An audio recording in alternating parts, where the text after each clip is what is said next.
ఇప్పుడు నేను ఒకటే మిమ్మల్ని కోరుతున్నా, ఈ ముఖ్యమంత్రి మాట్లాడుతున్నాడు, ఈయనకేదో పెద్ద ఎత్తున విశ్వసనీయత ఉందని, మడమ తిప్పనని.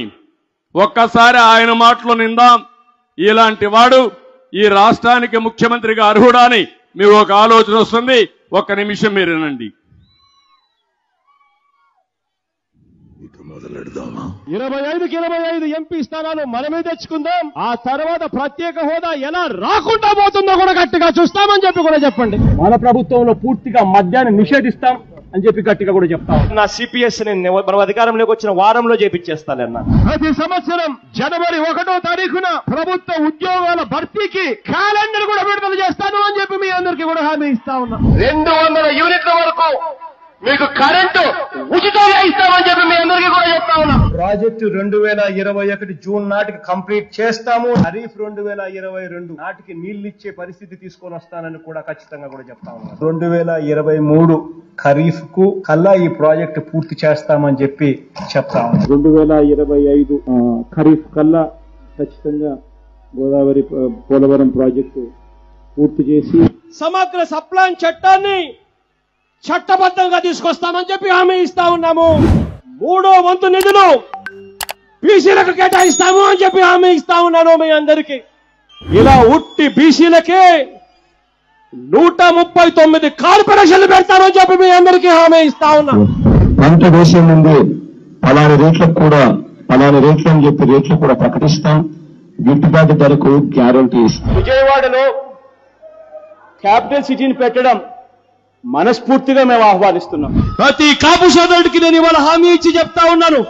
చంద్రబాబు నాయుడు గారి 5 సంవత్సరాలలో ఏదైతే కాపు కార్పొరేషన్ కోసం నిధులు ఏదైతే కేటాయించాడో ఆ నిధులకు రెట్టింపు నిధులు కేటాయిస్తాను అని చెప్పి మీ అందరికీ కూడా హామీ ఇస్తా ఉన్నా. ఇది జగన్ అనే నేను మనం అధికారంలోకి వచ్చిన వెంటనే ఆ చెప్పిన 5,000 కోట్ల రూపాయలను 10,000 కోట్ల రూపాయలు ఇస్తాను అని చెప్పి నేను చెప్పడం మోసమని అడుగుతా ఉన్నా. సౌమ్యుడిగా పేరు పొందిన ఎక్స్ ఎంపీని అతి కిరాతకంగా ఇంట్లోకి చొరబడి గొడ్డలి తీసుకొని నరికి అత్యంత దారుణంగా చంపడం అన్నది ఇంతకన్నా దారుణమైన విషయం ఎక్కడా ఉండదు. కరెంటు ఛార్జీలు బాధుడే బాధుడు. 2024 ఎన్నికలు జరిగేసరికి మందరిని పూర్తిగా తీసేసిన తర్వాత మనం ఓట్లు అడుగుతామని చెప్పి ఏం తమ్ముళ్ళు, విశ్వసనీయతకు చిరునామా ఈ నకిలీ జగన్.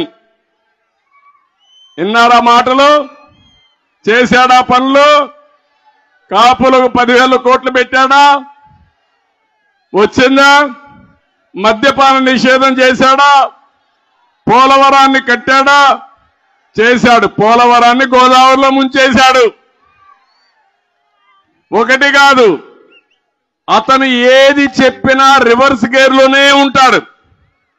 చెప్పేది ఒకటి, చేసేది ఒకటి. వేరే వాళ్ళపైన నేరం వేస్తాడు, ఈయన ఆ నేరం ఈయనే చేస్తాడు. అదే మీరు చూశారు, బాబాయిని చంపి ఆ నేరం మనమే వేశాడు. ఎలాంటి రకం అంటే చంపి ఆ గొడ్డనే మన చేతిలో ఉన్నట్టు చూపించి మనల్ని పోలీస్ స్టేషన్ తీసుకుపోయి జైల్లో పెట్టి తద్వారా ఈయన రాజకీయం చేయాలనుకుంటున్నాడు. జగన్ నీ పని అయిపోయింది, నిన్ను అర్థం చేసుకున్నారు.